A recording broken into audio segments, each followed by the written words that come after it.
Welcome to Love Light, the only podcast dedicated to bright, fine art photography. Hosted by Sarah Jane Ethan, Love Light is here to celebrate all things bright, pretty and pastel. At Love Light, white is the new black and beauty is in the detail. This is your place to relax, a place to belong, a place to be inspired and connect with like-minded colleagues who share your passion for light and beauty. So come and introduce yourself in the Love Light Facebook group and subscribe to the Love Light YouTube, podcast and Instagram for your weekly dose of inspiration and connect with bright, fine art photographers from around the world. Well, hello and welcome to another episode of the Love Light podcast. Today we have a very special treat, and this guest has been requested numerous times in the Love Light community. We have Kurt Boomer. So this is very exciting. Kurt is a wedding photographer currently located just outside Los Angeles. He is world renowned and I mean, if you're in the fine art industry, you've heard of Kurt's name. But Kurt has a very interesting story because Kurt started as in wealth management for a bank. And when the financial crisis hit in 2008 and he was laid off, that's when he decided to become a photographer.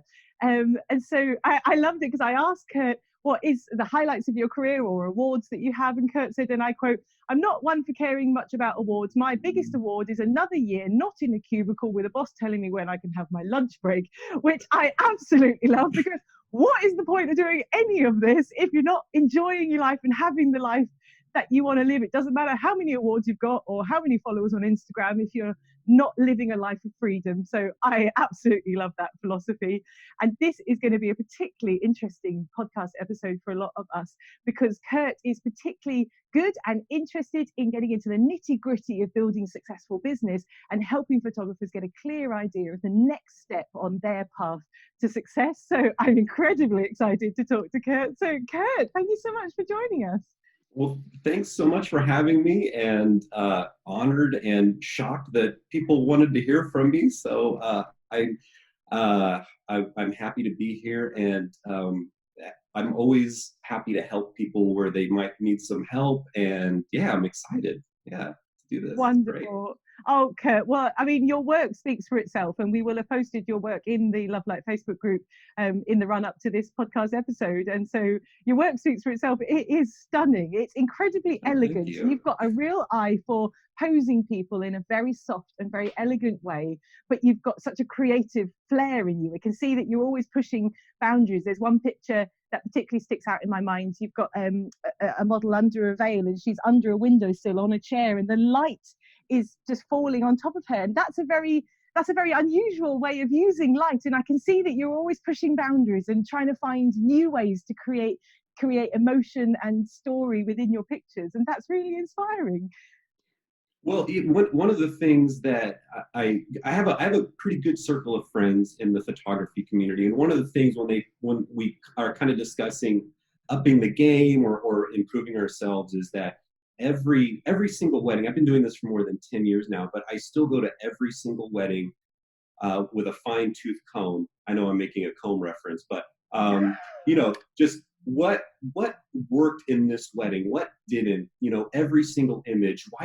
Why did this wedding that I thought was not going to be real great that I just really like, and why did this one that I had such high expectations really not meet those expectations? And that's just part of just being a photographer, is just going through every wedding that you do and just what worked and what didn't and learning from it. And I don't know, I can't say this for sure, but if photographers get complacent and just fine with what they're doing, I think it eventually catches up to you. And so you just kind of always just have to really be striving to just meet that next, goal for yourself. And we're always our own worst critics. And I think that's a good thing because it just makes you just try even harder. So yeah, that's my philosophy on that type of improvement, and just kind of in that too, which is kind of cool, is that you really develop your own style. Because you go through those weddings and you're like, I really like how I shot this. I didn't intend to do it, but from now on, that's going to be this little bug in your brain. And when you encounter that situation at the next wedding, you're like, oh yeah, I really liked how those images came out, so I'm going to change my methodology on this. So yeah. Anyway, that was a long-winded answer to that little blip, but yeah. No, it's so interesting. And that's particularly been my journey as a photographer, that I'm learning to be be confident in my style, and to always be embracing the journey rather than trying to reach a destination. Because I think as creatives, we're never at the end where we are the best that we're going to be. And like you said, if we think we are, we're probably in for a nasty shock or a nasty Yeah, fall later on in the future. absolutely. And so it's just embracing the fact that you're always learning, and it's all, your style is always changing, and that's all part of the fun. That's all part Yeah, of the journey. and there's nothing that's ever humbled me than like a client that emails and is just like, I'm not really that stoked on my photos. And you're like, I really loved these, and then you have to go back and see like what you could have done different or whatever. So Wow. yeah, it's just it's a, like you said, it's a lifelong learning process. And even the people at the very top of the game, if you were to get inside their head, I'm sure they're so focused on continually getting better, and that's why they're so good. So yeah. Yeah. I like that you said that you compared weddings to each other, because actually that's what I did in the early days, especially when I was developing my editing style in the early days. I would, rather than getting het up on an individual wedding or an individual picture, has it got enough pink? Has it got enough? Is it a bit too green? Is it a bit too bright? Is it a bit too dark? I would finish the wedding just trusting my instincts, and then compare that finished wedding with the one before, and then see, have I gone a bit too bright? Have I gone a bit too dark? Like, and from there, I think, right, okay, the next one I'm going to go slightly brighter or slightly darker, or and so that was how I kept my sanity, so that I didn't sit for hours staring at the same picture going, I don't know if it's right, I don't know if I finished it. Yeah, and the odd thing is that every wedding truly, for the most part, is kind of the same day, right? You have the same elements, and just these little things that can happen can either make it or break it. For at least for me, and a lot of that learning is just making these situations make it, and as opposed to like not performing. So if you're California, we're really spoiled. We have nice weather almost every day except for today. And so like when I get into situations where there's not as much light as I like, that's when your brain really has to turn on and start thinking. So yeah, again, always be learning. ABL, so just never stop looking and criticizing your work, and trying to do better, and even that'll boost you, far more than anything else, the type of camera you use or whatever. Just absolutely just looking within your own photography. Yeah. So true. Now here's a question: how do you criticize your own work, critique your own work, without beating yourself up that you could have been better? Because I think that's a balance that a lot of us struggle with. That we're either, I'm amazing, or I'm the worst photographer ever. Yeah. There's no middle ground. It's tough because I do beat myself up a bit too, especially, I actually enjoy not hearing so much from clients, because I take a different kind of philosophy than a lot of photographers, and we can get into this, later on. But I see this as just a business transaction, in that I don't get to know the clients. But on the ones where I don't hear back, or I do get somewhere they're like, whatever their issue may be, just trying to be totally truthful here. Yeah, well, that's very helpful for all of us. It is very hard to not beat myself to death over that and say like, obviously I could have shot this a little bit different, or why did I pick this location for family photographs? Doesn't happen. It happens much less every year that I've gone on. But I think the big thing to kind of remember is that every photographer goes through the exact same thing. And I know a lot of like the top people, and they too have clients that are just like, I'm gonna sue you, or this. Wow. Everybody goes through this, whether it's your first year or your 20th year. Wow. It's just you have to remember that this is a subjective art form, and people just aren't going to see eye to eye. And a lot of that goes to like starting when you have the ability to kind of pick and choose clients a little bit more, instead of just taking everything because you need to. Things get a little bit easier, but it's just to really fight that down feeling that you get when you think that you could have done a little bit better. It's hard for me to kind of tell you how to get through that, because I still go through it myself, other than just know that every photographer goes through that. And that's the hardest thing about this business, I think, because you know, it's it's a critique on you and the way that your art is, and it's a tough one. Which Just is part remember of that your everybody soul. goes You know, through as it. creative people, you pour yourself into your pictures. It's not just a job or you know, not just making dinner. It's like you're really pouring your love of life into this picture. Yeah, So yeah, it's very personal for you. absolutely, absolutely. So yeah, don't try not to be too hard on yourself, obviously. But if this is a business that you believe a lot in, of course you're going to take it personally. Yeah. So yeah, just remember everybody goes through it. That's the Yeah. biggest piece of advice. Yeah, I love that though, because that's actually very centered and very very grounding to acknowledge that I'm always on a journey of learning. So if a client is coming back saying, I'm not so keen on that, I would have liked to have had this, I see a lot of photographers who get incredibly prickly because they've taken it so personally, and they say, well, who are you to question my art, you know, and rah, rah, they yeah, rant back at the client. But to actually just be humble and go, okay, I'm still learning, and you know, to thank the client for their feedback, and you know, put it right if you can, or you know, and to actually just go, okay, this is part of my learning curve, that's fine, this yeah. is And you bring part up of it. a great aspect of this.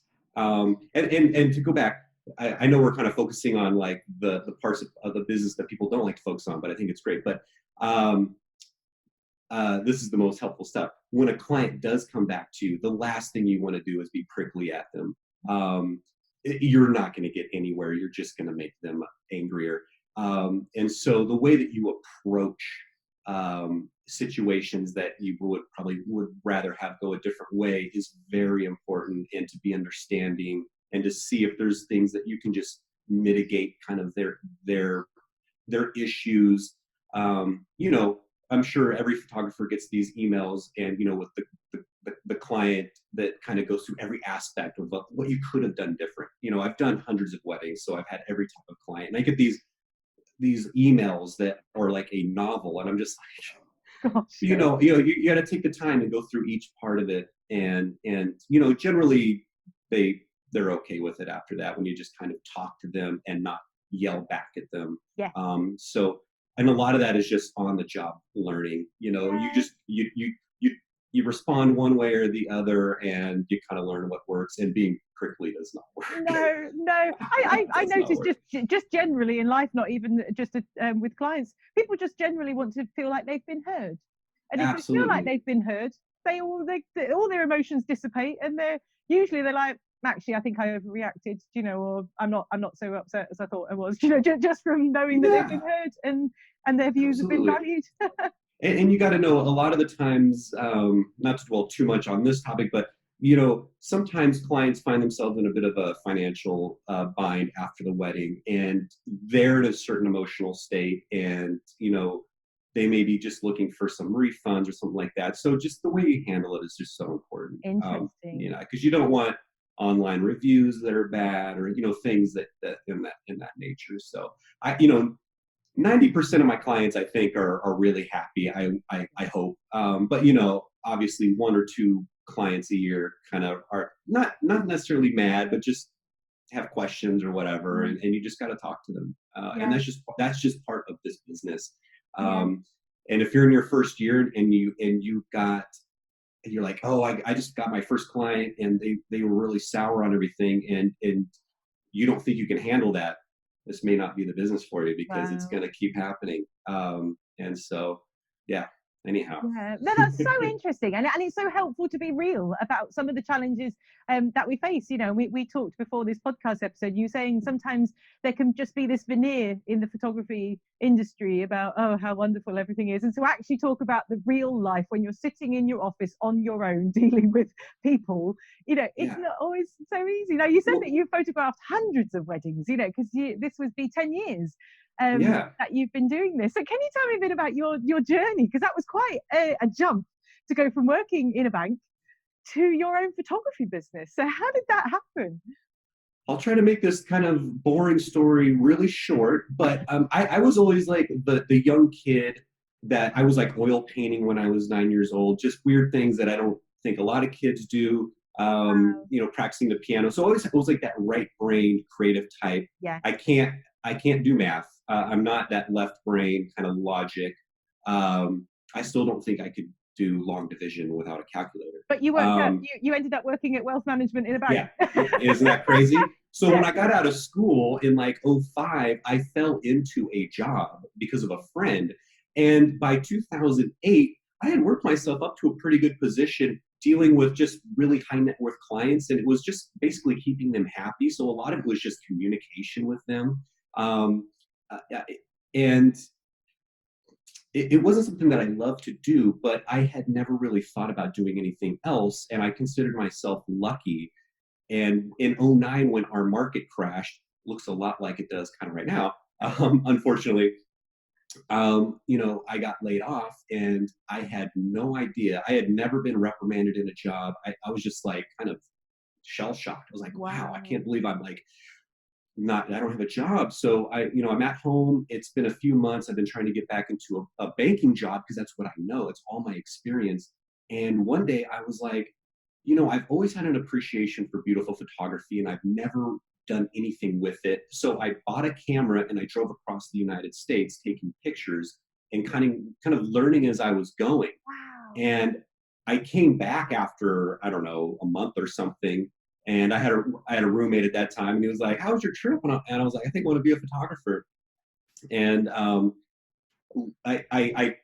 I started with going on Craigslist and offering to do weddings for free, and I only did a handful because I was like, I'm not gonna do this for free anymore. But, just kind of learning how weddings work. I'd only been to like 2 or 3 weddings in my life. Yeah. And it just kind of grew from there. And, every wedding I got, I just kind of looked at it and I said, okay, this is working. I would hit these like financial kind of goals of like charging $1,000. This is back in like '09, so the photography landscape was much different, and I just kind of worked myself up. I will say I'm lucky in that I got in it at a time where the market wasn't flooded with photographers, Right.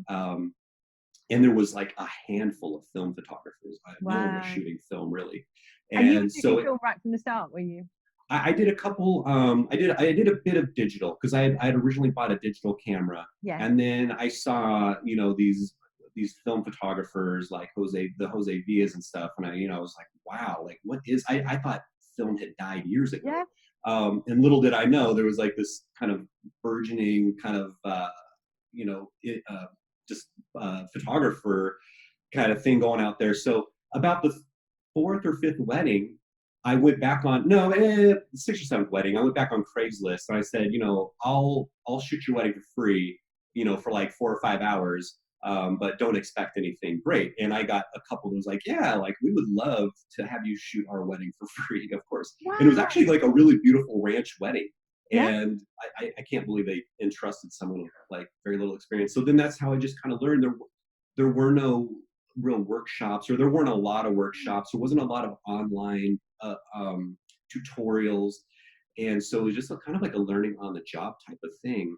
Yeah. And a lot of it was just doing it long enough, keeping myself afloat, charging enough to shoot film and pay the bills, and just kind of waiting and having opportunities, present themselves. So about a year after that, I was doing a wedding, and one of the top planners, who we'd consider an absolute top planner now, was the planner for this wedding. And I was like, oh my gosh, like I can't, and I didn't even know until I showed up that day, because Wow. I just hadn't looked at the timeline or something. I don't know. And it was just little things like that you keep striving and struggling, and eventually, it'll work itself out. I'm not a math person, but I have this kind of this equation where you've got to have a little bit of natural ability and talent, and then you got to pair that with some sacrifice and some hard work and opportunities that will come.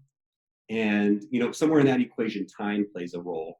And if you can meet all of those, eventually you'll make it. Most people just don't last long enough. They don't want to they don't want to put 5 years in. And that's about the minimum it takes to really get a business going. And that's everything. That's if you want to be an accountant, it's a minimum 5 years, that like to build a book of business and things like that. So The time is the thing that people struggle with, because it can Yeah. be tough. If you've got kids and a family and you're Well, supporting, yeah. well, 5 years struggling as a photographer is not easy. So Yeah. No, it's yeah. interesting. There was actually a story that I heard when I started photography of I think it was friends of a friends, and they were very successful photographers. And they'd said that they'd worked really, really hard for 10 years, and then they hit this tipping point where suddenly everything just started to be work for itself. So I had the benefit of having that figure in my head. Okay, I might be working at this for 10 years. And actually my tipping point came a lot earlier. And I was like, oh, how nice. It was like Yeah, a nice absolutely. surprise. But it was just nice to know, okay, I'm playing the long game. Like you said, I'm not going to, in a year's time, just think, oh, it's not working and I'm just going to drop out. Like, I just think, okay, I'll get to 10 years and then I'll decide if it's reached the tipping point or not yet. So, Absolutely. And I've had a lot of good acquaintances and friends that, 2 or 3 years in, just got frustrated and went back to the, in a sense, their cubicle. But, there's always a cubicle waiting out there for you. And yeah, it's very tempting to be like, I really want that monthly paycheck again. yeah, Because and yeah, the timing thing no one can really beat it. I mean, I've seen a very few amount of photographers in their second or third year just really killing it. It just takes a lot of work. And to learn how to shoot weddings, you have to shoot tens of weddings to really get the hang of it too. It's not just yeah, flat lays and portraiture. There's a yeah. whole thing that goes to Oh, yeah. weddings. So Totally. And yeah. I love that you started shooting free, just offering it for free, because I think that's sometimes something that's looked down on in the wedding industry. Oh, you shouldn't start for free, you should be. But I just think you've got to start where you're at. Like, if you don't know how weddings work and you don't know how you work at a wedding, I think it's a good place to start, to just get Yeah. it's the pressure off. You said to them very upfront, don't expect anything from me. I'm just learning. So you're totally free to explore and create. And I think that's invaluable. Like, that's worth more than any money to have that opportunity. Absolutely. There is no shame in when you're just starting to know that you're not going to be charging $5, $10, $20,000 off the bat. Yeah, You can't do that. no, And again, this is 08, 09. I had no friends in the photography community. I didn't know anybody at that time. So I couldn't, assisting people wasn't exactly an option. I mean, it was, but it didn't really cross my mind. I kind of wanted to learn on my own. And, there weren't, like I said, all these learning, things like there are now. I mean, there's so much information, that you can yeah, access now, but back then it was a little bit tougher. To me, with no pressure going into a wedding, especially when I'm working with like a new medium like film, and there's not much information on how to like shoot a certain way at that time. It was great because, if I completely screwed it up and they got 0 pictures back, I'd just be like, well, I didn't charge anything. yeah, So never discount, and never, if photographers are looking down on people working hard when they're first starting out, then, well, I don't know what to say about that. oh, Just take absolutely. I your have first, totally agreed with you on yeah, that. your first year is going to be very, very tough. Your second year is going to be very, very tough. Your third year is probably going to be pretty tough. But that's when it starts to kind of come together for Yeah. you. And also, my first year, I shot 30 something weddings or something like that because and I came into it expecting I wasn't going to make any money, and I ended up actually making money just from the sheer volume of weddings I was doing. But beyond that, it was just a learning. It was like, oh, this is how couples kind of interact at a wedding. Oh, okay, I Yeah. get it. This is how much stress there is. And, I got to see 30 something personalities that I then could, learn how to shoot with. Yeah. Some personalities are very hard to shoot and some are very easy. And you got to learn both. So, Absolutely. yeah. Yeah, I was talking to a friend earlier. I said I had a wedding where I took them off for their portraits, and literally I stood them there. I said, right, snuggling close, and within 30 seconds they said, right, I think we're done. That's it. We don't want any more. I was like, oh, right, okay. I'm quick. I'm not that quick. Yeah. It's like, yeah, like you said, you don't know exactly what to expect from people until you're actually there on the day. So there's quite a certain element of spontaneity and working with the unexpected when you're working with people. So that was invaluable experience to encounter all the Absolutely. different types of people before you start charging money where you feel like a lot's at stake. Yeah. Yeah. And I always like talking to people when they're in their first couple of years as opposed to, when they're 10 years in. Just because that's obviously if you've made it more than 5 years, you're probably going to keep going. but most people are not going to make it through the first couple of years. So that's why I kind of like focusing on these first year photographers. That I get a lot of emails asking questions, and they're always from new photographers. Yeah. And yeah, so it's That's so helpful, because I know that we have members of our Love Light community who are in that early 5-year period, and it's hard slog.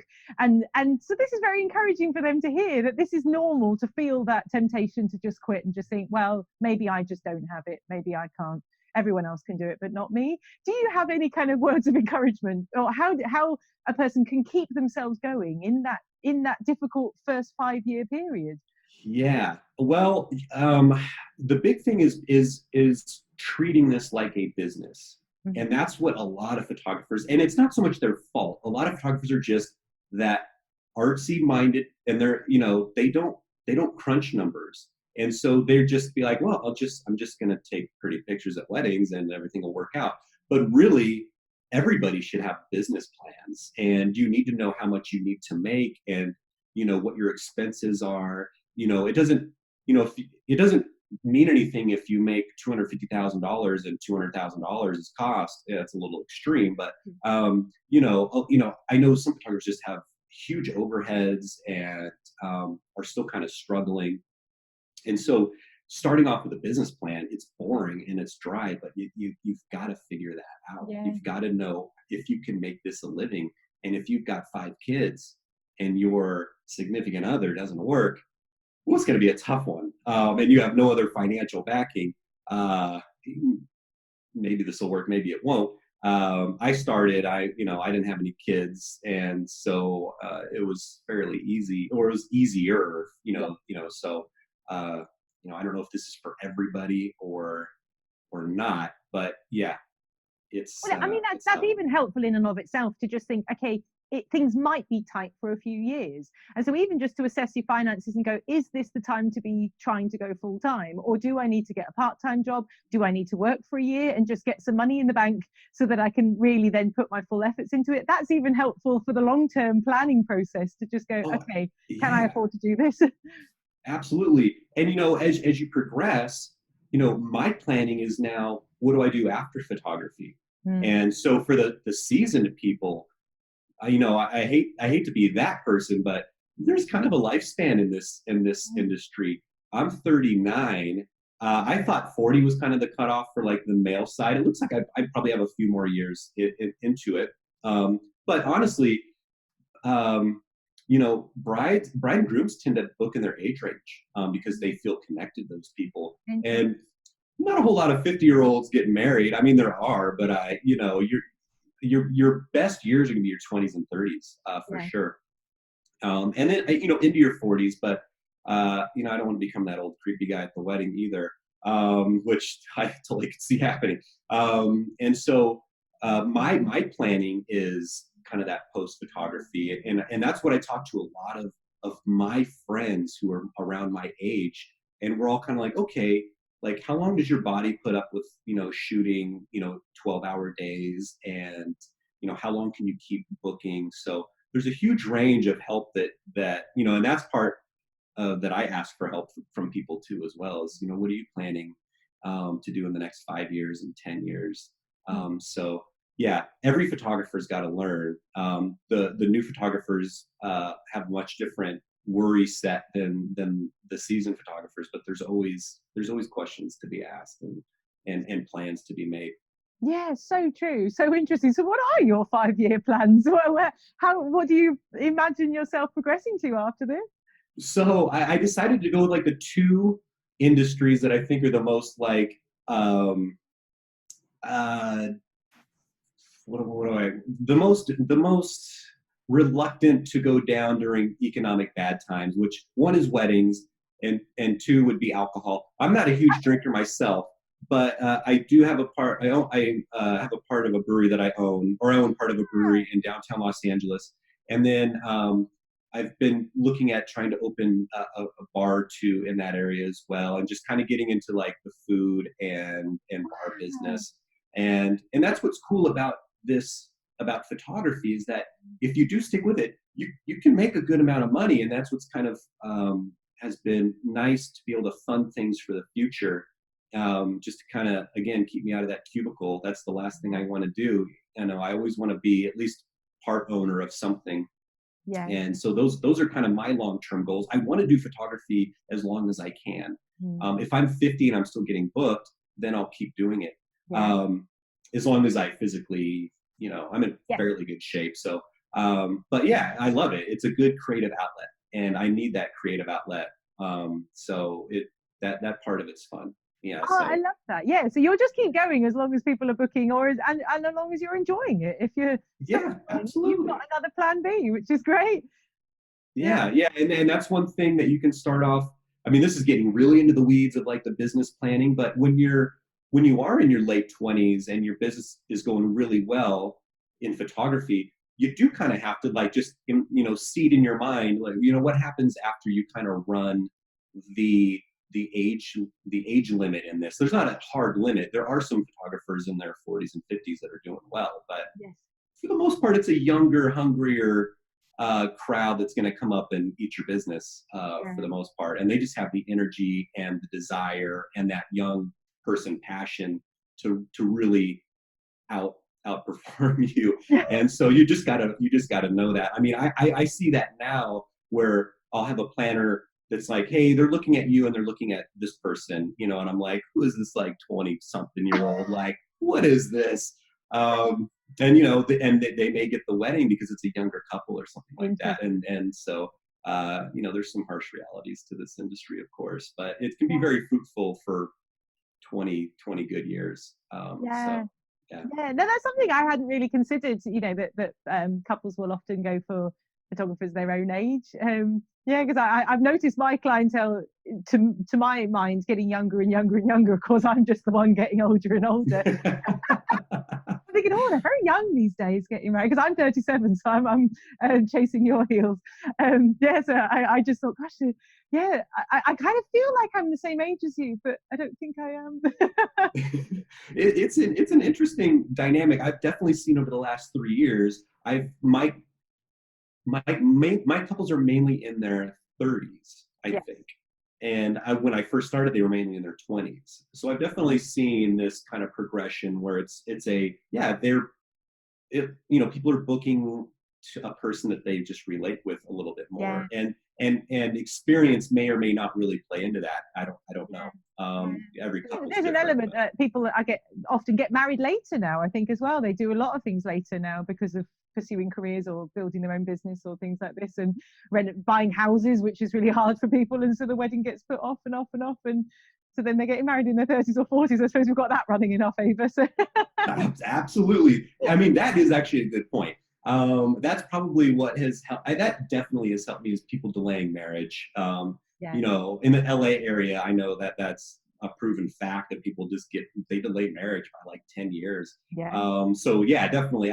That's why there's a good amount of people in the 30s getting married that I can shoot their weddings. That's great. Which I quite like, because I'm a Christian myself, and so if I photograph Christian weddings, often the couple have never even lived together before they've got married, and that's very special because it's the start of something new. But I do actually really enjoy photographing weddings of people that have lived, a decade or two together and have kids, and because it's a totally different atmosphere, because rather than starting something new, it's celebrating what's already there. And when they're giving their vows, there's this deep emotion in them, because they're not promising something they will do. They're remembering all the times that they have done it, that they have stood by that person and they have chosen to love them when they could have just legged it. And that is quite a moving environment to be in. So I actually quite like those older weddings as well. Oh, absolutely. And that goes to experience in the dynamic that changes between a mid or young 20 or mid 20s couple getting married that are just like madly, passionately in love, and you can't keep them off each other, or people that have been together for 10 years, and you have to approach it a little different because it throws them off when you just want them to kiss sometimes. They're like, oh yeah, I remember doing this. And so you kind of take a little bit more laid back energy to those weddings. And yeah, it's so funny you say that, because I feel the same thing when you get these weddings. It's funny. I've seen everything. I've seen every kind of personality and every type of relationship. And I'm like, is this relationship gonna last? And I'm like, oh, these two people are just absolutely meant for each other, or just kind of these fun things that I think about during a wedding. So yeah, Yeah. And that's so, part of the part that keeps it interesting is that every couple's just so different. yes, absolutely. So now you said that the landscape looked very different when you first started doing weddings. So one of the aspects was that there wasn't as many photographers around. Was there other things that has changed over this 10-year period photographing weddings that you've really noticed, either in the way that your clients what they expect of you, or how weddings go, or anything like that? Well, it's what I've noticed is that it's just very easy to become a photographer. That's one of the downsides. I say that because I took this path, but anybody can buy a camera and call themselves a photographer. There's no test you need to take or degree you need to get. Um, so what I noticed in the late 2000s was like this huge influx of photographers, all kind of vying for this similar style. And every year I had to work progressively harder to get these weddings. And the simple economics is the bigger the supply of photographers, the lower they push the pricing down, of course, because people like, oh, 15,000. That photographer wants 15,000. I'll do 14,000. Mm. And then the planner will be like, well, can you come down a little bit because this person says they'll do 14. Okay, I'll do 13,000. That kind of scenario. And the more photographers there are, the more people that are just tooth and nail, just kind of fighting it out for these weddings. Like I said, my first couple of years, it was like I couldn't. I mean, I was really cheap, but it seemed like there was just a lot of weddings to go around. The one of the things that I got wrong was that I thought more photographers would fail out than did, and I feel like there's so many people that just barely hang on every year. They just clear just enough to keep going, um, and but they will take a couple of weddings every year, and there's just hundreds of these photographers that just take 2-3 weddings a year, but it adds up, and there's only so many high-end weddings to go around, and planner based weddings to go around. And so that's why the business side of it is so important. And yeah, it was definitely a different landscape, but just the amount of photographers just has never dropped off like I figured it would, or either that, or it's just for everyone that kind of quits and goes back to a regular job, there's someone that jumps in. Yeah. Which I don't know which one it is. Maybe it's a little bit of both, but yeah, there's just a lot of competition. And if I were to start today, if today I said I want to be a photographer, wow, I mean, it would be an uphill battle. It really, really would be. And unless you're bringing something very different, or you just are, you just have unlimited energy to contact planners and things like that, it'd be very, very hard to start today as compared to starting 10 years ago. Yeah. So I feel for those young photographers that are like, yeah, this is what I want to do. I'm like, oh, best of luck. I'm here to help, but wow, it is not an easy industry at this point. And that's an Yeah. interesting point that you make about just differentiating yourself from other photographers, because my business grew incredibly quickly, more than I ever expected it would. Because exactly like you, I just thought, well, there's so much competition, there's so many photographers, because I only started a few years ago. And within 6 months, I was full time, and more inquiries than I knew what to do with. But I was doing something very different, particularly in our area, because I was because my husband was doing very documentary photography, and our wedding photographer was a very documentary photographer, like dark photography. But I naturally liked this bright pastel style. And so I just kind of ended up combining the two, where it was very documentary, very hands off, but very light and very pastel-y. And there wasn't really many other people offering that. And so I knew that that's why that had gone quickly. But what I had to do for myself was not look at other photographers and just think I need to be more like them, because I'm thinking, no, if I'm more like them, they're already there and they're doing it. Yeah. If I try Yeah. and copy them, I'm just chasing their tail, and that's never going to get me anywhere. I've got to carve my own path and create my own niche in the market, and that requires quite a lot of confidence and strength of mental willpower to not try and want to fit in with the crowd, and to just go, I think I'm going to do things a bit differently, and Yeah. that's a very scary place to be in. It's a very scary place. I held a few workshops in the past years ago, and a lot of it was just how to shoot film. It was for people that wanted to just learn the mechanics of film, but I did do a little bit of business aspect to it, just kind of touched on it. But the big thing is defining your style. You got to be consistent with what you do, but so much of it for me now is planner based and maintaining those planner relationships. And it's very hard to do because most planners have 5 or 6 photographers that they work with, and that's it. Like they don't want to even hear from you. I have a longtime planner friend that I don't shoot with her as much anymore, but we used to do many, many weddings together. And she would tell me she would get 5 or 6 emails every couple of days, just from photographers being like, hey, let's do a shoot. I want your weddings, let's get coffee. And she's like, I don't even answer them because it's just like overwhelming. Wow. And so, I think the key is if you're kind of growing your business right now is this is the ultimate key, I think, is finding those planners when you have a website developed and you have work to show, finding those planners that are either up and coming or have an older style that you think you can update a little bit with your imagery, and that aren't being just like hounded by photographers yet, and develop those relationships, and they will feed you the weddings eventually, and have 6, 7 planners that you can just have good relationships with that'll help you along this journey. And I think that's just the most important thing. There's every kind of style out there. There's thousands and thousands and thousands and thousands of photographers, and clients have their pick. So to really make it, you need to look at that business aspect and have those relationships, and be friends with other photographers that you can refer back and forth. I get quite a few weddings every year that it's, a friend of mine's like, hey, I'm booked. Do you want this wedding? I'm like, yeah, of course. And I'll do the same for them if I have it. Just little business tidbits, to kind of go on. A lot of it is, I think a lot of people really, really sink so much of their time into social media. It's not going to help you. To me, Instagram's almost dead. It's on life support. There's only so many wedding images you can scroll through and just even care anymore. And so, get off social media, get researching who's in your area.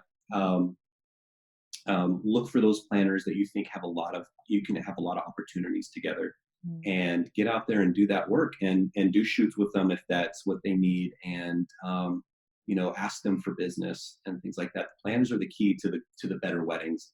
You kind of don't want to get stuck in that lower end DIY wedding world. I did it for years, but it's a dog eat dog world. You're just going to kind of spin your wheels, and you're going to work many more weddings than you would need to just to make a living.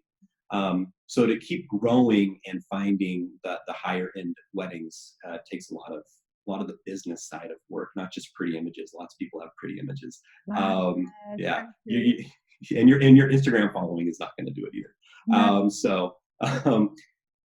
That's the great thing. It's not. This is a legitimate business. This is like any other business. You gotta put the work in. Mark Zuckerberg is not going to get you weddings with his Instagram app. Planners are going to get you weddings, and client referrals are going to get you weddings, and having a community of friends that are also at your level are going to get you weddings. So those are the things that if you're struggling, to look at, possibly increasing in your day-to-day what you do. Yeah. Which is often scary for people, because it's easy to post a picture onto Instagram. It's a lot scarier to reach out to a real person and, like you said, say, can I take you for a coffee? Absolutely. And I remember, name shall not be said, but one of the very first, when I kind of came up with this idea, I mean, it's not an original idea, but in my head it was like, I contacted this planner, and she basically told me off. And then one was like, oh, your prices are way too low. I've never talked. I was like, oh man, like, this is okay. Time to rethink how I'm, don't get discouraged. Keep reaching out to these people, and eventually you'll get someone that'll be like, wow, I really love your work. I have a wedding. I just have this client for you. And that's happened to me so many times. I just happen to like, or I'll handwrite letters to, to planners and thanking them, or, whatever it may be, but, just something that stands out a little bit more because, there's other people contacting them and wanting their weddings. And just, again, takes a lot of work. Yeah, which is a really an interesting question. What would you advise somebody who's contacting wedding planners for the first time? Say they're in that first 5-year period and they're trying to build their photography business, and the reality is a lot of the planners have already got people and they're trying to find somebody. Well, how would you advise them to contact a wedding planner? To offer them something, to how do they make it of their benefit? Because like you said, you can email them saying, can you give me some work? But most people don't really respond to, can you give me something? But rather than let me give you something. So do you have any tips about contacting wedding planners as a cold contact? I think the biggest thing that you can look at is who you're contacting. Mm-hmm. Again, it's not going to do a lot of good. The wedding planners that are, well known in the industry, that are doing weddings all over the world, and you're a newer photographer, you're just wasting your time. I mean, not to be mean, but they like I said, their set is finding those in your area that look like they're primed to, like, they've got a good client base, but maybe they just haven't seen your style yet and they might really like it. Put the time in to, I don't know, ask, would you like some headshots done? Or, if you go onto their site and you see something missing, hey, can I help you fill this in? My name's Kurt. I'm a photographer. Can I buy you coffee? I'd love to just kind of talk shop. And it takes, I would say most probably will say no in a nice way, but some will say yes. And then there you are. Then you got to nurture that relationship. So it's a numbers game. It's photography, wedding photography is a numbers game, of course. And just keep, not be annoying, but just keep contacting people and reaching out, because that's the only way that they're going to find you. Yeah. Online publications, I don't really submit to them anymore unless the planner really wants to get it out there. Print publications are still kind of cool because there's so few now, and planners do tend to buy those and look through them, and your name might pop up. But the easier way to do it is just to contact them. And, I wouldn't just email them or call them. I might handwrite, like literally get some nice cardstock and handwrite them a letter. I love that. And put a wax seal on it or something, something where they look at it and they're like, oh, well, this person actually takes the time to do this, instead of just, copy and pasting an email that they sent to 10 other planners that day. Yeah. Which you can spot a mile off if it's a cut and paste scripted email. Absolutely, especially if the text is different, you didn't catch it. So I'll get inquiries from clients where it's like a copy and it's like purple text. I'm like, well, that's interesting. I'll get an email that says, "Dear Dave," and I'm like, "Yeah, I'm not going to be available for your wedding." Yep, absolutely. Or hi, I love your work, and you're like, okay. Yeah. So yeah, be very thoughtful when you find the right people to contact. And, again, it was much easier when I started. You've got an uphill battle at this point to grow the business. And even I do, I want to keep getting better, and I want more destination weddings. And so I reach out to planners like Italy-based planners and French-based planners, that I see don't look like they have a huge amount of photographers like in their pocket. And a lot of the times it works, and I'm friends with them, and, we're messaging each other, and hopefully those turn into working together at some point. At the very least, I've got a nice industry friend, but maybe at one point they trust me to do a wedding, which is great. And that's just the type of work that a lot of photographers, I don't think, do as much as they should. And they're kind of like, oh, well, I made a post to Instagram. Well, day's done. That's my day today. And that's not. I don't think that's going to work. I love that actually. Technology has moved to this point where we feel like we can just. It's so easy to just post a picture and that's it. Work will come to you. But you can't replace the good old fashioned just getting in touch with somebody face to face, giving them something of value. Can I do your headshots, which is a brilliant idea? Can I buy you coffee? Can I help you with this bit on your website? It's just superb. Actually, they're just making real friends in real life. You can't really replace that, which is wonderful. I mean, at the very least, you have an industry friend, even if you don't ever get to work together. It's always nice to have a big group of industry friends for support and things like that. So absolutely. And actually, because it's interesting, you mentioned connecting with other colleagues as well, other photographers, because in that first year of my business, I mentioned that my business grew incredibly quickly. Well, probably about 80% of my first year's bookings were from other photographers or referrals from other photographers. And so that for me was just the most valuable resource, was just making friends with people in the industry. And I did exactly what you're saying, that I messaged people saying, I really love your work. I would love to take you out for coffee. Can I treat you to? And so many people were so shocked and so surprised, because not many people do that. Offer to actually give them something, want to meet face to face, rather than just I'm emailing because I want something from you.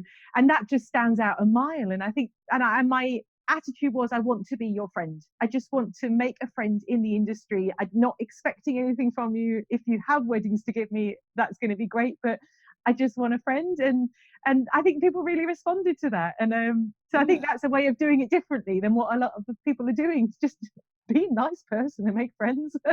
Totally. And some of those people that I made connections with early on are still like my best friends. Yeah. And we never pass weddings really from each other, because we're a little bit in like different segments, but they're just great friends. Yeah. And we have a lot in common because we're both wedding photographers, and it's just so it's a win-win when you put the work in that type of thing. So that is amazing. Well, Kurt, that's so helpful. Wow, I feel like we've covered a lot of ground. That is such a valuable thing to talk about. For the next steps, is there anywhere that people can go to learn from you? Do you host workshops, mentoring? Is there anything like that people can access?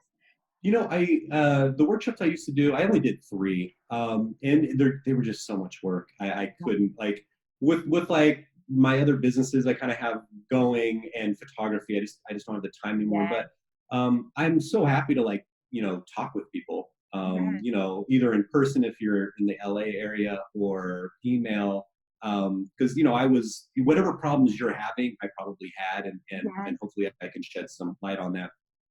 So anybody can go on my website and just contact me, and I'll be happy to see what I can help. Yeah, I love that. And buy a pint of your beer from your brewery.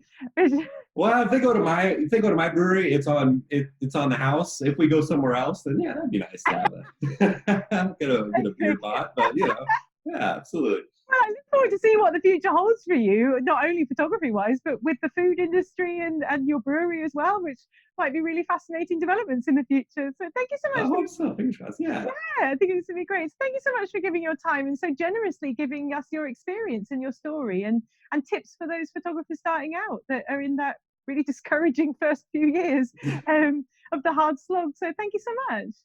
Well, thank you for having me, and it was such a nice surprise to hear that people were interested. So thank you very much. I appreciate it. Oh yeah, I think you've got a lot of fans all over the world. People are really looking up to you. So thank you so much for everything that you've created and how you inspire people to love art and to keep creating. So thank you so much. Absolutely. Thank you. And I look forward to hearing from some people. It would be great. If you enjoyed today's episode, you can find more interviews, tips and inspiration in the Love Light Fine Art community on Facebook. You can also follow along with each new episode on the Love Light YouTube, podcast and Instagram. And don't forget to visit www.sarahjaneethan.co.uk/lovelight for information on training, real-life wedding workshops and online courses to develop your own fine art photography and connect with more of the clients you love.